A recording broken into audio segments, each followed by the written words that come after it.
Hi friends, welcome back to another episode of Generation Films. My name is Alan. A while back, Corridor did a parody of Boston Dynamics' Atlas robot. You know, the terrifying killer machine they're teaching to parkour around obstacles on their way to eating babies and turning them into biofuel.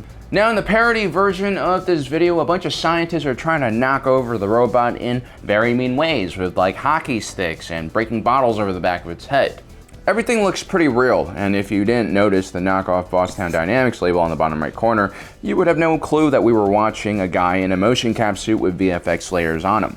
But then, towards the end of the video, the robot starts fighting back and even draws a gun on the scientists experimenting on him. It's at this point I kind of started realizing that this video must be fake.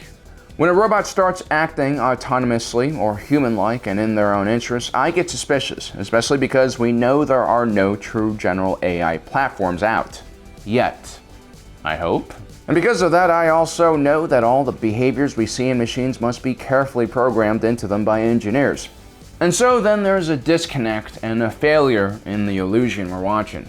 It's also why robots like the one we see in I Am Mother are so terrifying. Despite not being human, the robot caretaker in the movie, called Mother, exhibits human-like emotions for purely manipulative reasons, which makes me really feel uncomfortable. And so today I thought it'd be kind of interesting to look at some of the most unnecessary things that robots have been programmed to do in science fiction.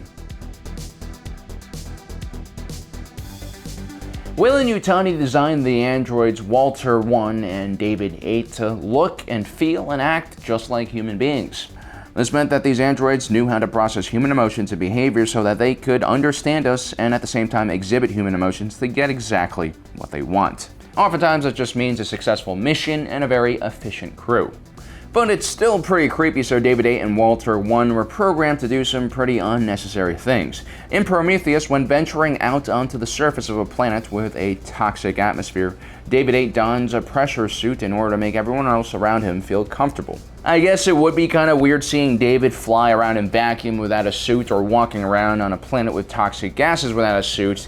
But then again, those suits are a finite resource, and that's important in space, and also there's additional weight and restriction when one is wearing a suit, so it's not really practical for the android to wear it in the first place.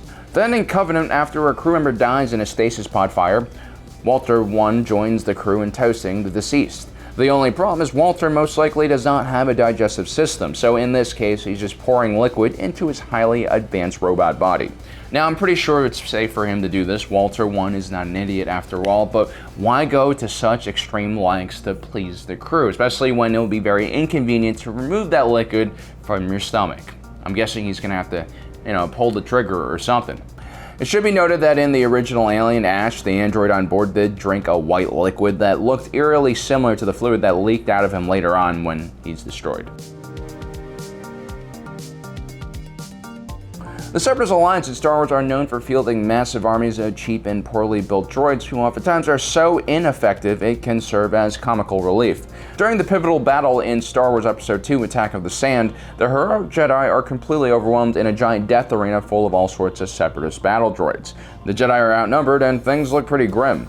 As the droids begin to close in their circle around the remaining survivors, one of the larger and beefier B2 super battle droids steps into frame and then just elbows a smaller B1 battle droid's head clean off its shoulder.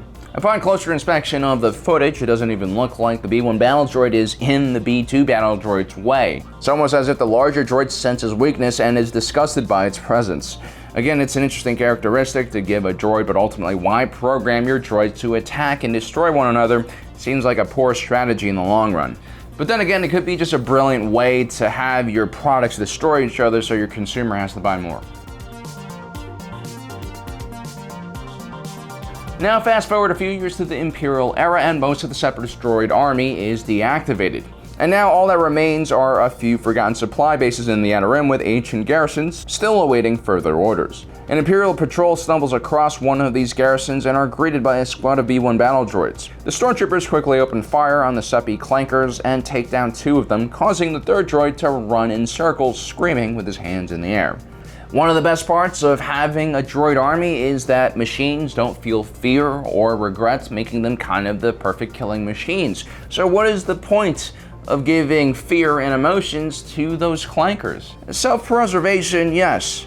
But emotion that makes you lose your head and run around in circles on the battlefield seems like a very unnecessary thing to program into a battle droid. Now, Chappie was essentially a prototype artificial intelligence brain placed inside the body of a police robot. Somewhere along the way, a bunch of criminals capture that robot and basically induct it into its own crew, which makes sense. Having a bulletproof killer robot on your squad makes bank robberies that much easier. The problem is, Chappie starts out life for some reason with the mannerisms and behaviors of an innocent child who is naive to the world around him. It's said that his AI programming is designed to mimic the human brain, along with all of the emotions and opinions that a human might have. But at the same time, just like a B-1 battle droid, Chappie has fear and gets afraid and even visually cowers away from things that he is afraid of. This again is unnecessary program for a robot. Now, humans have fear to keep us away from dangerous things and to keep us alive. Usually people without fear get Darwined away out of evolution. The same type of programming in a robot, especially a robot gunman, seems to be a poor design choice. Now, obviously self-preservation is important and Chappie has a lot of that, but that self-preservation should not lead to an extreme emotion that will make him a less efficient machine. It can also make him look a lot less hard and gangster-like, which can be a liability during a bank robbery. Plus, Johnny Five did everything Chappie did much better, and he didn't even have legs. Marvin, also known as Marvin, the paranoid android, was one of the most brilliant robots in the galaxy, but also at the same time, one of the most depressed. It's actually a pretty good depiction of some of the smartest people I know, too. Their brilliance seems to lead them to depression. Maybe they just are too actively aware of this crazy world around them. Marvin's main issue, however, is that no task in the world is really all that fulfilling to him. He's simply too smart and too bored. I know I risk sounding insensitive here, but there's no reason why a robot should have depression. It's all just in his programming. It's not real. And worse yet, it even affects his ability to assist the crew in emergency moments where his help is desperately needed. David was an advanced mecha designed to mimic and look exactly like a human child. His purpose was to stand in for a real boy who was placed in suspended animation because he had a deadly, incurable disease. David is a type of true AI that has one purpose, and that is to feel love for his imprinted parents. For a while, things go quite well for the mecha, and he enjoys the company of his new parents. But eventually, a cure is found for the boy that David has replaced, and all of a sudden, he must compete for love and affection against an organic. David again suffers from the same issue that David 8 does. He can't really consume food and is goaded by the real boy into stuffing massive amounts of veggies inside of himself, which leads to his face melting. The competition that David embarks in shows us that his love for his mommy is real, but at the same time, the source of a lot of problems. One can argue that David could just be designed to act like he loved his adopted parents, and that alone would be enough, because real emotions oftentimes have an opposite, and the opposite of extreme love can be extreme hate. And when that is found within the husk of an artificial being, it can be very terrifying. Now, David is eventually abandoned by his mother in the woods after an incident at the pool which almost kills David's organic brother. The mecha is devastated by this abandonment and exhibits true sadness and horror after realizing his situation. This leads to the real ethical concern of creating artificial intelligence with the capacity to feel and love. Humanity has a terrible track record of creating sentient things and then just kind of discarding them when they're bored.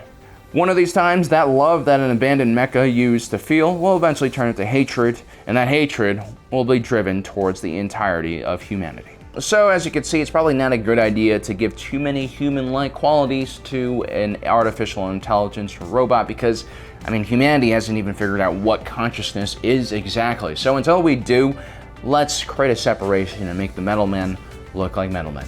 Well, guys, I hope you enjoyed today's episode. Don't forget to subscribe and hit that notification button down below. As usual, my name is Alan, reminding you that life is a movie and you are the protagonist.